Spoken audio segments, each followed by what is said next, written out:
خلیل اللہ کی چاہت کی شدت ہے یہ قربانی، خلیل اللہ کی چاہت کی شدت ہے یہ قربانی، وہ ابراہیم تھے اور ان کی سنت ہے یہ قربانی، وہ ابراہیم تھے اور ان کی سنت ہے یہ قربانی۔ سچا پیغام سننے کے خواہش مند معزز حضرات و خواتین، السلام علیکم ورحمۃ اللہ وبرکاتہ۔ آپ کے پسندیدہ علمی، ثقافتی اور سماجی چینل کی نورانی محفل میں آپ کا استقبال ہے۔ اہلا و سہلا مرحبا۔ معزز برادران و خواہران اسلام، آج کی مجلس میں قربانی، یوم عرفہ کے روزے اور تکبیرات تشریق سے متعلق چند ضروری باتیں بیان کی جائیں گی۔ اب تک آپ حضرات اس موضوع پر بہت سارے بیانات سن چکے ہوں گے، تاہم ادارہ سچا پیغام اپنی ذمہ داری سمجھتے ہوئے اس تعلق سے کچھ باتیں آپ کے گوش گزار کرنا ضروری سمجھتا ہے۔ معزز شائقین سچا پیغام، قربانی کی سالانہ عظیم الشان عبادت کی جو اور جیسی پچھلے سالوں میں اہمیت تھی، اس وبائی بیماری کے ایام میں بھی وہی اہمیت ہے۔ جس طرح سخت لاک ڈاؤن کے دنوں میں بھی نماز روزے کی اہمیت ہم سمجھتے تھے اور الحمدللہ اس کی پابندی کرتے رہے، اسی طرح اب بھی قربانی کی عبادت کو ہمیں برابر اہمیت دینی چاہیے اور اس کو ادا کرنے کی بھرپور کوشش کرنی چاہیے۔ اگر اس میں کچھ تکلیف نظر آتی ہے تو ان لوگوں کو نظر آتی ہے جن کو پچھلے سالوں میں مشترکہ قربانی کا انتظام کیے جانے والے مقامات میں بڑے جانوروں میں حصہ لے لیا کرتے تھے اور اپنی قربانی ادا کر دیا کرتے تھے۔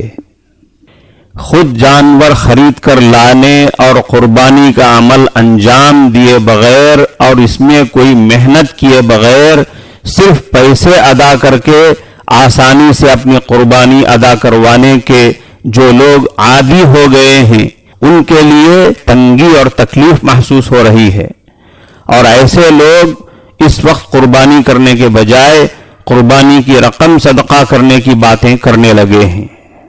اگر اس وبائی مرض کے دور میں مشترکہ قربانی کے پروگرام نہ ہونے کی وجہ سے ہم بڑے جانوروں میں حصہ لے کر قربانی انجام نہ دے سکتے ہوں تو شرعی اور سرکاری پابندیوں کی رعایت کے ساتھ چھوٹے جانور خرید کر قربانی کریں۔ پورے سال میں صرف ایک بار بھی اگر ہم تھوڑی بھی محنت نہ کریں تو پھر ہم کیسے وفادار مسلمان ہوئے؟ ہم نے حضرت ابراہیم علیہ السلام کے جذبہ قربانی اور حضرت اسماعیل علیہ السلام کے جذبہ وفاداری سے کیا سبق لیا؟ جب ہمارے یہاں کوئی تقریب ہو رہی ہو، کوئی فنکشن ہو رہا ہو تو ایک دو نہیں، جانوروں کے بازاروں میں جا کر 8-10 جانور خرید کر لانے اور ان کو کٹانے اور گوشت بنوانے کی ساری زحمت آسانی سے برداشت کر لیتے ہیں، تو سال میں ایک بار اللہ کے لیے اور اپنی آخرت کے لیے ہم ایسا کیوں نہیں کر سکتے؟ اگر ہم حدیث میں آئی ہوئی وہ سخت تاکید اور فضیلت سن لیں تو شاید ہمارے لیے قربانی کی محنت کوئی محنت اور مشقت کا کام نہ رہے۔ حضرت صلی اللہ علیہ وسلم نے فرمایا، من وجد ساعة فلم يضحي فلا يقربن مصلانا، جو شخص قربانی کرنے کی گنجائش رکھتا ہو پھر بھی وہ قربانی نہ کرے تو ایسا شخص ہماری عیدگاہ کے قریب بھی نہ پھٹکے۔ قربانی کرنے کی طاقت اور گنجائش رکھنے کے باوجود قربانی نہ کرنے والوں کے لیے حضرت نبی کریم صلی اللہ علیہ وسلم کس قدر تنبیہ فرما رہے ہیں، کس قدر ڈانٹ فرما رہے ہیں، اس حدیث سے صاف سمجھ میں آتا ہے۔ کچھ لوگوں کو قربانی کا عمل اس لیے بھی مشکل معلوم ہوتا ہے، وہ یہ سمجھتے ہیں کہ قربانی اپنے ہی مکان میں کرنا اور اس کا گوشت اپنے ہی ہاتھوں سے تقسیم کرنا ضروری ہے، اور کچھ لوگوں کو ان وبائی بیماری کے دنوں میں یہ فکر بھی لگی ہوئی ہے کہ وبا کی وجہ سے لوگ ہماری قربانی کا گوشت قبول نہیں کریں گے، جب لوگ گوشت نہیں لیں گے تو ہم اتنا سارا گوشت کیا کریں گے اور قربانی کر کے کیا فائدہ ہوگا۔ پہلے ہمیں یہ سمجھ لینا چاہیے کہ اپنے ہی مکان میں قربانی کا جانور ذبح کرنا یا اپنے مکان میں قربانی کا گوشت لانا کوئی ضروری نہیں، اور اپنے ہاتھوں سے رشتہ داروں اور غریبوں میں تقسیم کرنا بھی کوئی ضروری نہیں۔ ہماری قربانی دوسرے ملکوں میں بھی دی جا سکتی ہے۔ انڈیا کے مسلمان امریکہ میں بھی اپنی قربانی کروا سکتے ہیں۔ جس پر قربانی واجب ہے اس کی طرف سے قربانی کا جانور کہیں بھی ذبح کر دیا جائے، بس قربانی ہو گئی، واجب ادا ہو گیا۔ اس کے بعد اس کا گوشت کوئی بھی کہیں بھی تقسیم کر دے، مسلمانوں میں ہو، غیر مسلموں میں ہو، غریبوں میں یا مالداروں میں، سب صحیح ہے، جائز ہے۔ دوسرے علاقوں میں بھی ایسے کئی مقامات ہیں جہاں جانے پہچانے معتبر علماء کرام اپنی نگرانی میں اپنی ذمہ داری سے قربانی ادا کرواتے ہیں، اور قربانی کروا کے اس کا گوشت اپنے مقامی غریبوں میں تقسیم کروا دیتے ہیں۔ اس میں ان لوگوں کے لیے بڑی سہولت ہے جو اپنی علاقائی رکاوٹوں یا گھریلو مجبوریوں کی وجہ سے خود قربانی نہیں کر سکتے ہیں۔ جب اللہ نے ایسی سہولتیں پیدا کر دی ہوں تو قربانی کے عمل سے جی چرانے اور پہلے ہی سے اس کے پیسے خیرات کر دینے کی منصوبہ بندی کرنے کی کوئی گنجائش نہیں۔ ایسا ممکن ہے کہ کسی جگہ ایسے حالات بن جائیں کہ نہ چھوٹے جانوروں کی منڈیاں لگیں، نہ بڑے جانوروں کا انتظام ہو سکا، طاقت بھر کوشش کرنے کے باوجود قربانی کی گنجائش نہیں نکل سکی، اتنے میں قربانی کے دن گزر گئے۔ ایسی صورت میں شریعت کی طرف سے یہ گنجائش نکلتی ہے کہ اپنی قربانی کی رقم صدقہ کر دی جائے۔ معزز سامعین اعظام، ذی الحجہ کے خاص اعمال میں ایک اہم عمل ایام تشریق میں تکبیر تشریق کا پڑھنا ہے۔ یہ ایام تشریق ذو الحجہ کی 9 تاریخ سے 13ویں ذو الحجہ تک کل 5 دن ہیں، جو عید کے ایک دن پہلے سے شروع ہوتے ہیں۔ عید کے ایک دن پہلے سے 13ویں ذو الحجہ کی عصر تک، یعنی 5ویں دن کی عصر تک، ہر نماز کے بعد ایک بار بلند آواز سے یہ تکبیر تشریق پڑھنا واجب ہے۔ تکبیر تشریق بہت آسان ہے، اس وقت ایک بار میرے ساتھ پڑھ لیں، تکبیر یاد ہو جائے گی۔ بسم اللہ الرحمن الرحیم۔ اللہ اکبر، اللہ اکبر، لا الہ الا اللہ، واللہ اکبر، اللہ اکبر، وللہ الحمد۔ مرد حضرات زور سے پڑھیں گے، عورتیں آہستہ پڑھیں گی۔ اسی طرح ذی الحجہ کے خاص اعمال میں سے ایک اہم عمل 9ویں ذی الحجہ کا روزہ ہے۔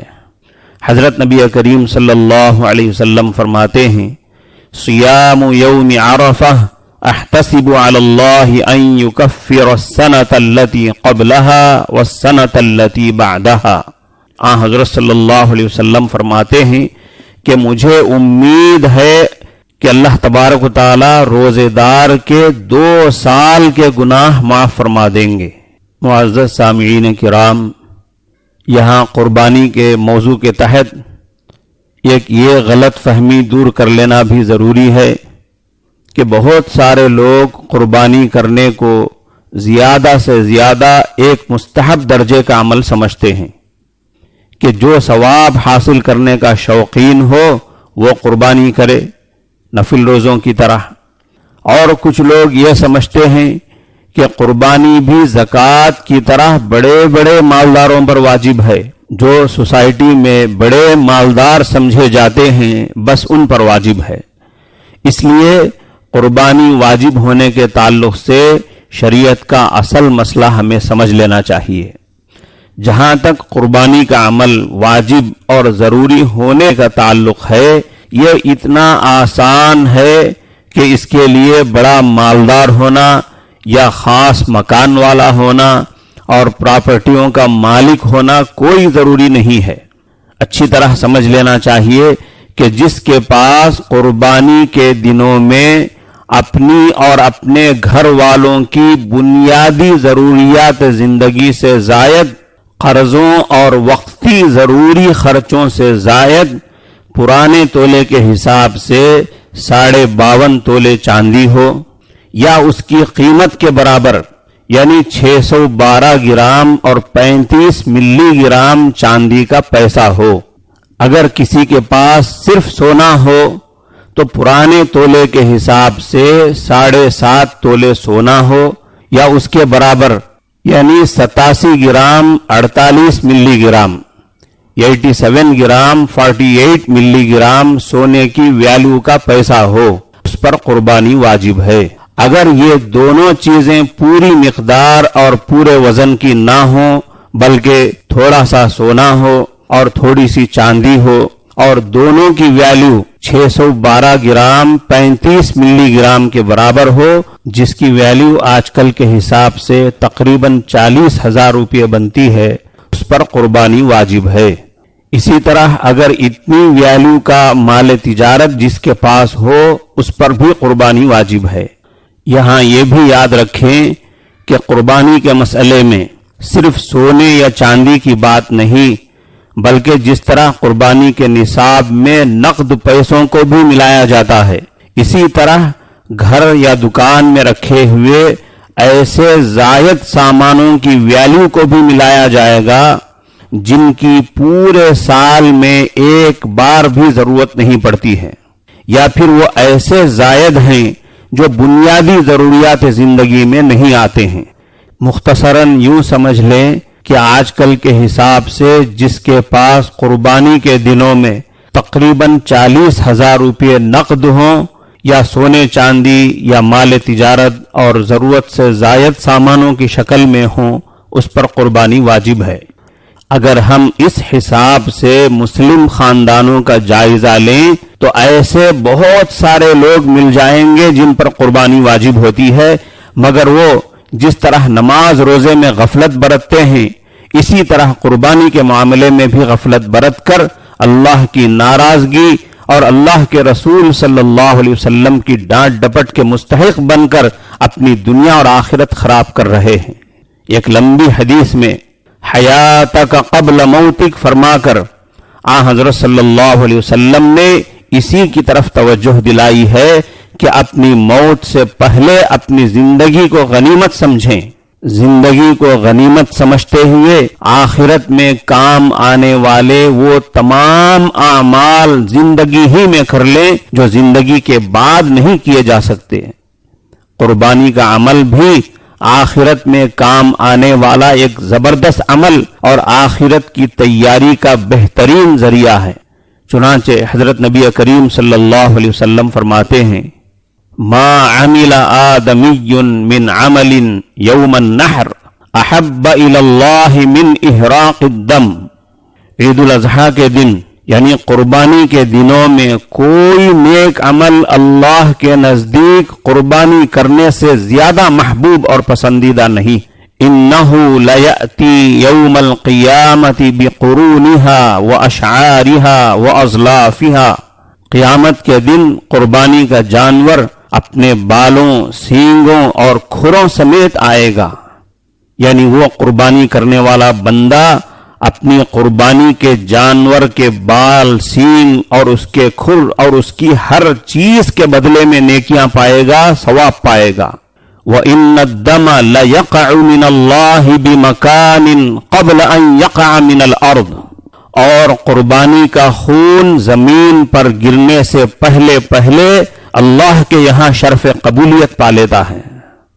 آخر میں حضرت صلی اللہ علیہ وسلم نے فرمایا فطیبوا بها نفسا، لہذا تم لوگ خوش دلی سے قربانی کیا کرو۔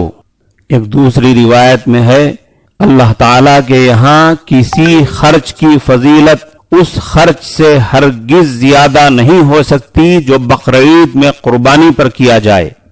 ایک اور روایت میں ہے للمضحی حسنات لا يعلمها الا اللہ، قربانی کرنے والے کے لیے اتنی بے حساب نیکیاں ہیں جن کا سوائے اللہ کے کوئی اندازہ نہیں لگا سکتا۔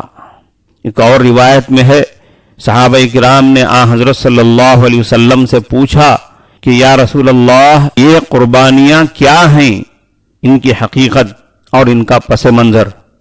آپ نے فرمایا سنت ابیکم ابراہیم، یہ تمہارے روحانی والد حضرت ابراہیم علیہ السلام کا طریقہ ہے جو ان سے چالو ہوا ہے، یہ ان کی سنت ہے۔ صحابہ کرام نے پھر پوچھا تو اچھا پھر ہمیں کیا ملے گا، ثواب وغیرہ؟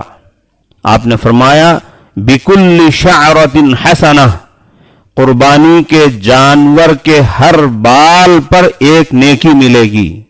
صحابہ کرام نے پھر پوچھا کہ اون تو بہت زیادہ ہوتے ہیں دمبے کے جسم پر، حضرت صلی اللہ علیہ وسلم نے فرمایا بکل شعرۃ من الصوف حسنہ، اون کتنے ہی زیادہ کیوں نہ ہوں ان کے ہر بال کے بدلے میں بھی ایک ایک نیکی ملے گی۔ ایک روایت میں ہے حضرت صلی اللہ علیہ وسلم نے حضرت فاطمہ رضی اللہ عنہا سے فرمایا قومی الی اضحیتک فاشہدیہا، اپنی قربانی کے جانور کی طرف چلو اور اس کی قربانی پر حاضری دو۔ فَإِنَّ لَكِ بِأَوَّلِ قَطْرَةٍ تَقْطُرُ مِن دَمِهَا يُغْفَرُ لَكِ مَا سَلَفَ مِن ذُنُوبِكَ، کیونکہ قربانی کا سب سے پہلا قطرہ گرنے کے ساتھ ہی تمہارے پچھلے تمام گناہ بخش دیے جاتے ہیں۔ اس پر حضرت فاطمہ رضی اللہ عنہا نے پوچھا کہ هَذَا لَنَا أَهْلُ الْبَيْتِ خَاصَّةً أَوْ لَنَا وَلِلْمُسْلِمِينَ عَامَّةً، یہ اتنی زبردست فضیلت صرف ہم اہل بیت کے لیے ہے یا ہمارے لیے اور تمام مسلمانوں کے لیے عام ہے؟ حضرت صلی اللہ علیہ وسلم نے فرمایا بل لنا وللمسلمین عامہ، یہ فضیلت صرف ہمارے لیے نہیں بلکہ ہمارے لیے اور تمام مسلمانوں کے لیے عام ہے۔ معزز شائقین کرام، کیا ان روایتوں سے معلوم نہیں ہوتا ہے کہ قربانی آخرت کی تیاری کا انتہائی قیمتی سرمایہ ہے؟ یقیناً یہ عبادت قربانی اللہ کی بہت بڑی مہربانی ہے۔ اللہ تعالی ہمیں ذی الحجہ کی صحیح معنوں میں قدردانی کرنے اور اس کے خاص اعمال انجام دینے کی توفیق عطا فرمائے، اور قربانی کے عمل میں اللہ تعالی سہولتیں پیدا فرمائے۔ وآخر دعوانا ان الحمد للہ رب العالمین۔ السلام علیکم ورحمۃ اللہ وبرکاتہ۔ قربانی کروں گا میں تو قربانی کروں گا، اپنی سبھی خواہش کی میں قربانی کروں گا، اپنی سبھی خواہش کی میں قربانی کروں گا۔